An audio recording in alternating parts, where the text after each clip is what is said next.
Welcome to bLU Talks.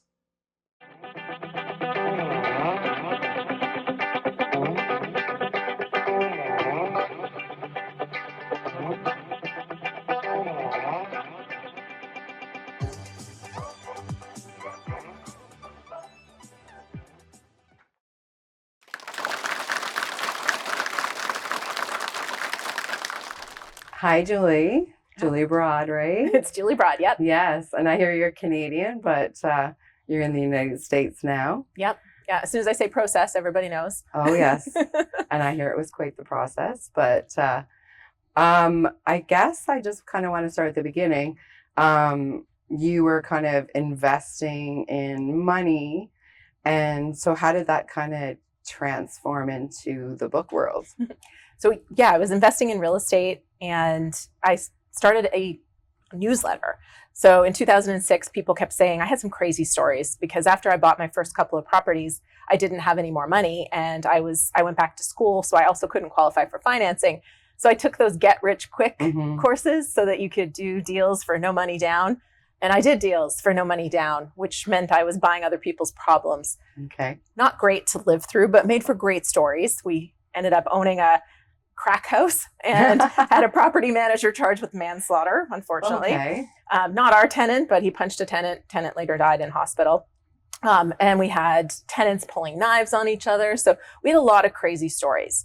And people were always like, I want to hear these stories.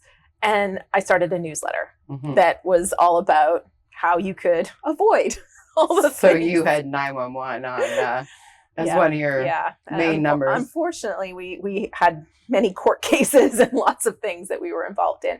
But it was really great stories and lessons for people because everything we went through was preventable. It was really just following these lessons that we learned from American companies and applying them to Canadian real estate, and it just didn't work well. But the newsletter got me back into writing, and it got people asking for more and more. And so I started a training and education company. I started a YouTube channel, and little bit by bit, I got a bit of a profile. And that's how I got approached by an acquisitions editor at Wiley to do a book deal. And it all just, I didn't get the book deal, but becoming an author kind of just came from that. So a book deal, that's not really something that is common these days. No. And I mean, this was 2011 and it wasn't that easy to get one then either.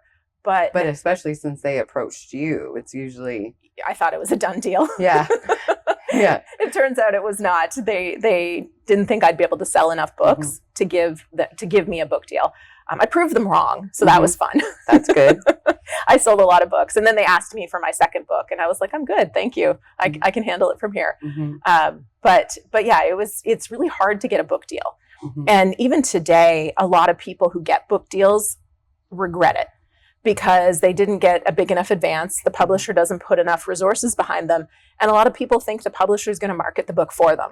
So they kind of think they've got it made. And then they find out that they're actually 98% responsible for selling the book. And the publisher is going to do nothing but look at them and go, why aren't you selling books? But I don't even think many get advances nowadays, do they? Depends on your platform and what your book topic is. But to me, there's very few that are getting an advance worth signing. And to me, an advance worth signing is something that's at least six figures because then it's going to be worth all the trade-offs because you're giving up rights, right? You're not just giving up a ton of money for this, but you're giving up rights. And if you want to, a friend of mine got approached by HGTV to do a TV series. He couldn't negotiate that deal because Wiley owned the rights to that TV series. Oh, wow. So you don't have the rights to that content when you get a book deal. So it's got to be, I think, a substantial deal for it to be worth signing.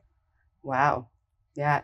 And now what, I'm dyslexic, but I can't really type, but I can sit down with a journal and I can write. That's kind of my process. But I know there's lots of other people who might have dyslexia or something. Yeah. So what would be the process? Because I know there's like Lisa Nichols, she got a ghostwriter. So what is a ghostwriter? Yeah. So a ghostwriter, there's different levels of ghostwriting. At our company, we do what's called a writing assist, which basically is somebody else is at the keyboard. They interview you, they extract the book from you, and they type it, but nothing goes in the book that hasn't come from you. For some, a ghostwriter is somebody who goes off and researches, so they supplement the book with a lot of other material from other places, or they interview other people. So ghostwriting can mean a lot of different things. And I believe that's what Lisa did. Like she had, like they did quite a few interviews and then they put it back together. Exactly. So like nowadays, like you, like I think I read the book deal kind of didn't go through because of your following. So, you know, with social media these days, like it's so hard to, you know, kind of create that. You're starting at the bottom. So do you recommend getting the following before you release the book, or what would be the process that you would kind of recommend there? It depends on your goals. So somebody comes to me and they want to be a USA Today bestseller, but they have no following. Unless you're going to spend $50,000 to buy your way onto the list, you're not getting on that list. Yeah. But if your goal is to become a thought leader, well, the book is a great first step and you can build your audience. You know, I give away one of my audiobooks and we're getting 3,500 new subscribers to our newsletter every month from giving away the audiobook. So you can grow a pretty sizable audience from a book using it for your podcast interviews and other things that you do. It can be a great tool to grow an audience. So it depends on your goals and what you think the book, what you want to do with the book and what you think the book's going to do for you. So when you give something away for free though, what does that bring into your company? Would that be somebody like reading the audiobook and then coming back to you and signing up your company? Is like, there's got to be a reason why you're giving away something for free. Yeah. I mean, part of it is I just want to help people. Like the book genuinely is something I want to give people to help them. But we give it away for an email address. So then I get their email address and I can build a relationship with them. And if it's a good fit, then they'll probably contact us to work with them on their book. And I think that's great that you said you like to help people, right? I mean, these days it's, you know, I think the more you give, you know, the more that it creates the trust and that people want to work with you, right? Yeah. And they can see that. So your company grew substantially. Yeah, we had a couple of really big growth years and then we broke everything and then we shrunk and then we grew again. So you shrunk. Yeah. Was there a reason for that, or? We grew really fast. And what you realize when you grow fast is that things can fall apart, right? The processes that worked when you were small don't work when you're bigger. And so we had to figure out, how can we scale this? How can we make this something that can also fluctuate? Like you get an influx of clients. How do you handle them without changing the experience for the clients?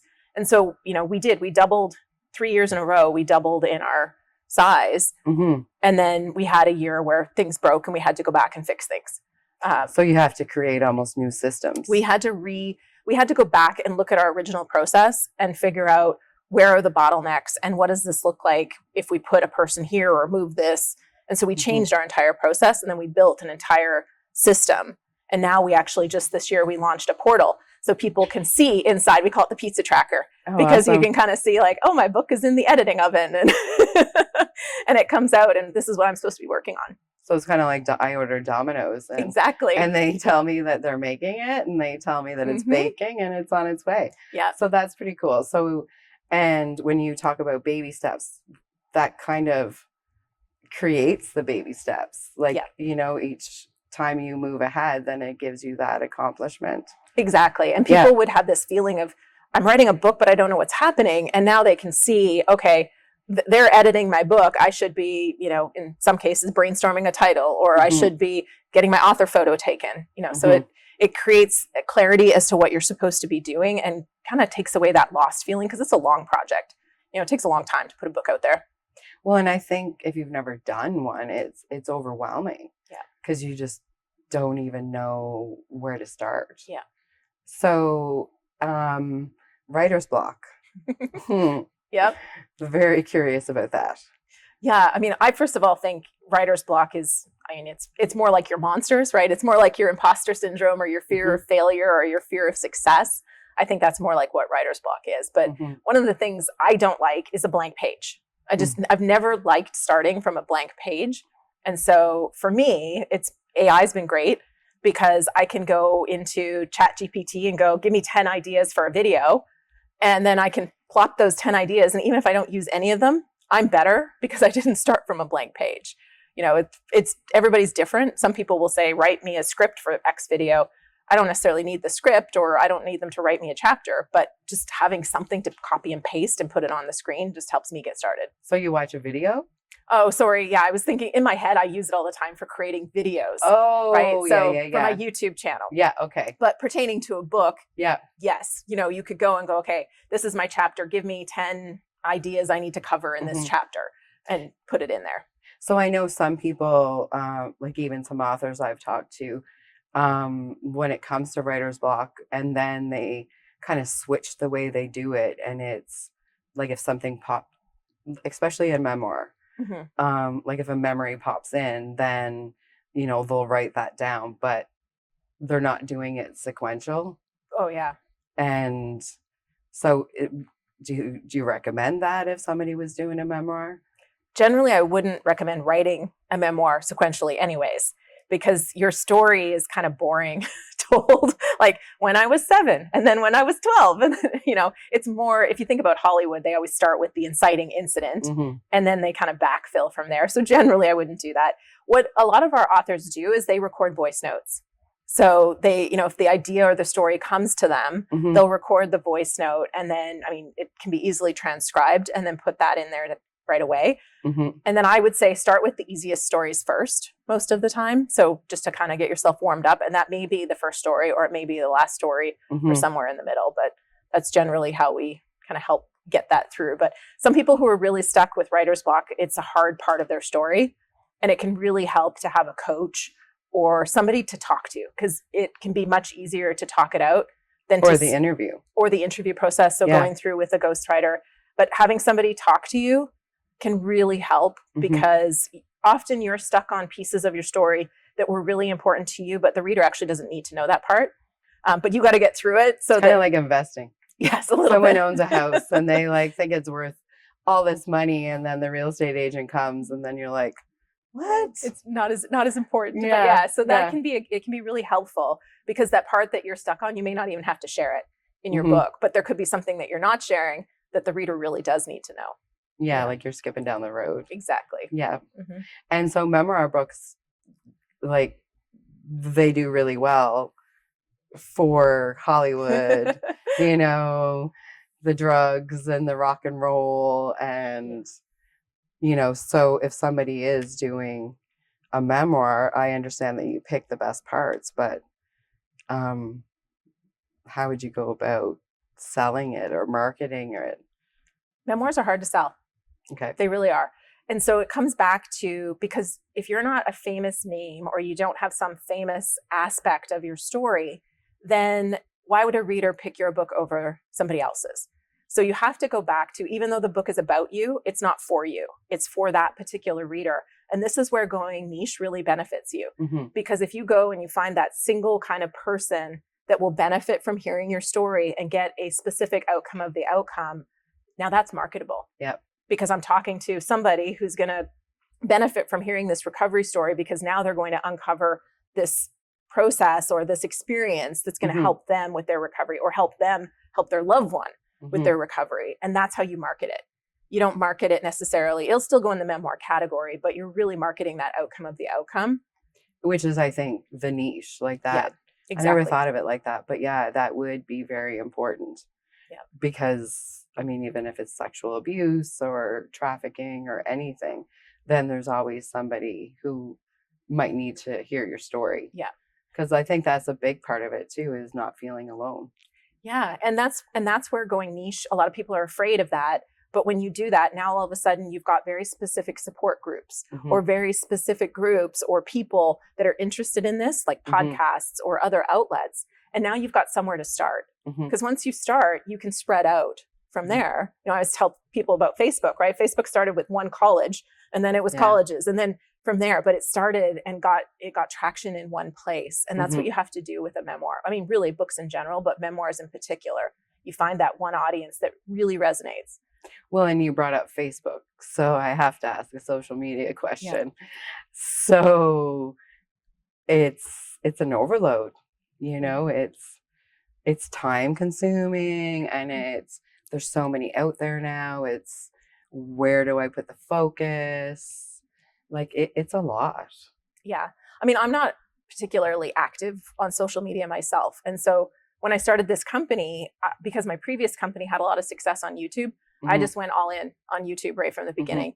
And to this day, we don't do that much with social media. Some of our authors have done a great job, but generally if they're starting and they don't have a social media following, we'll focus on getting them in front of other people's audiences. And then if there's a social media channel they like, go for it. But you don't own the social media channel.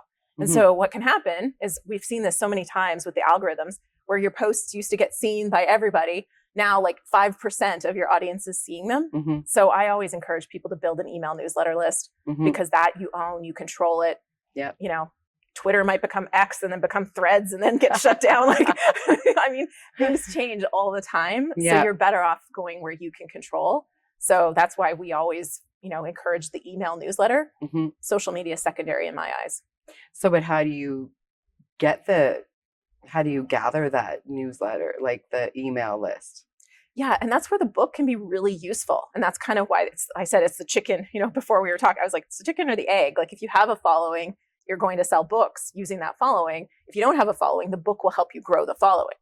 So, you know, it's things like the podcast interviews at the end, having a, you know, really great call to action to come get X freebie, like an audiobook for free, and give me your email address. And then when you speak, you know, put up QR codes and do things so that you're always using that book to get in the door. And then you're using that opportunity to get people into your community. Corey compares it to a business card. Yes, it can be. It's having a book.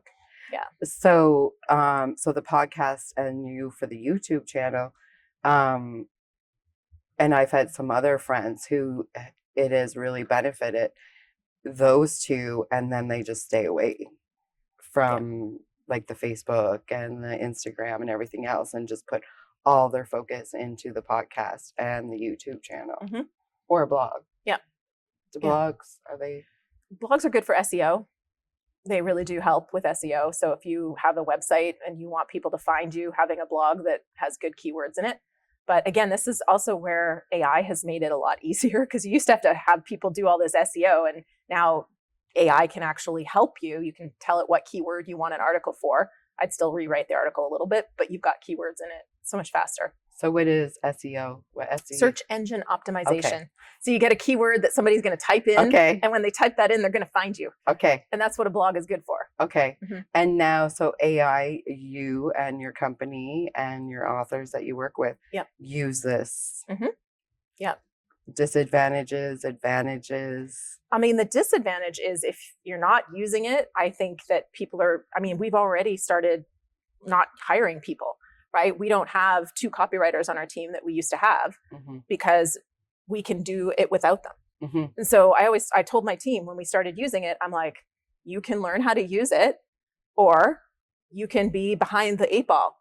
And in a few years, whether you're working with my company or somebody else's company, they're going to expect that you know how to use AI to do your job. So there's advantages and disadvantages to everything. For me, it's a trade-off. And I don't want to be behind when it comes to AI, and it's moving quickly. And I see that it can help, you know, it helps do things better and faster and cheaper. So if I'm not using it, my competitors are going to be. So I need to get on it. And that's kind of how my team took it. And frankly, some things are really fun with AI. Like, it can be really fun to just go in and go, like, what do you think of this? Or give me 10 ideas for this. It's kind of like Siri. It is. Yeah, it is. I think we've all asked some silly questions. Yeah, tell me jokes. Just to see what she'll say.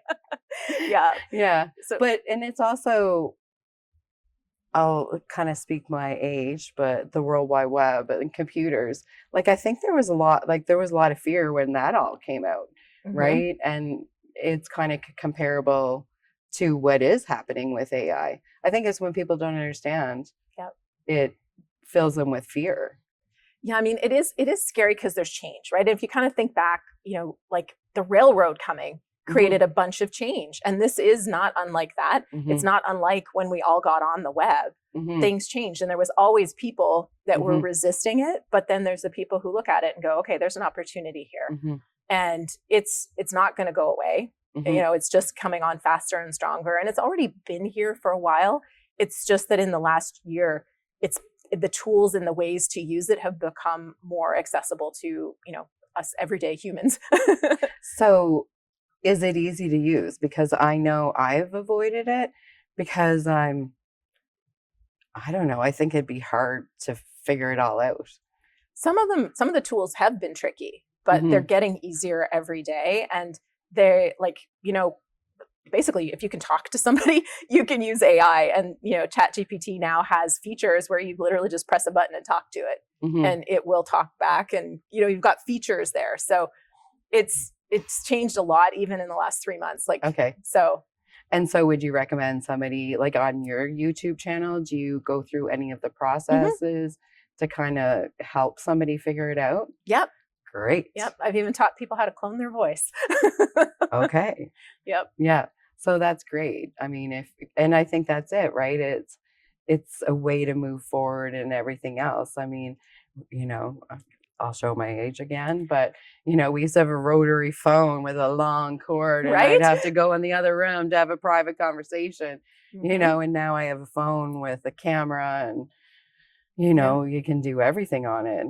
I don't have to carry around a briefcase with a calendar and a camera. And so that would be similar to AI because it saves so much time in the process. Yeah.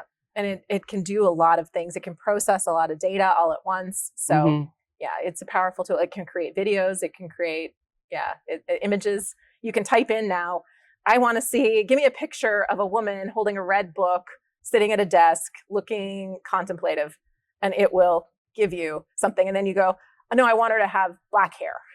And then it'll regenerate the image and it'll give you somebody with black hair. And then once you have that image, could you say that you want to add a quote? So it doesn't do text on the image very well, but you can take that, put it in Canva, which is another software tool, and then you can put the quote in there. So that's amazing. If you put words in it, it often is missing a letter or one of the letters is backwards. It's not great with letters yet. It just doesn't get the lingo or language of all of us. Yeah, it doesn't. I don't know. Even if you give it a book, I've tried to do book titles and say, put this title on the spine. It's kind of like Suri. Yeah, it doesn't. She understands me now, but it took a long time. Yeah, it doesn't get it. Yeah. Well, thank you so much. Yeah. And I'm just thinking that, at the end of this interview, you've mentioned a lot of tools that you and your company use. So, maybe we can list those and kind of give somebody and your YouTube channel. Yeah, booklaunchers.tv. Okay. Yep. Awesome. Well, thank you so much. Yeah, thank you. Yeah.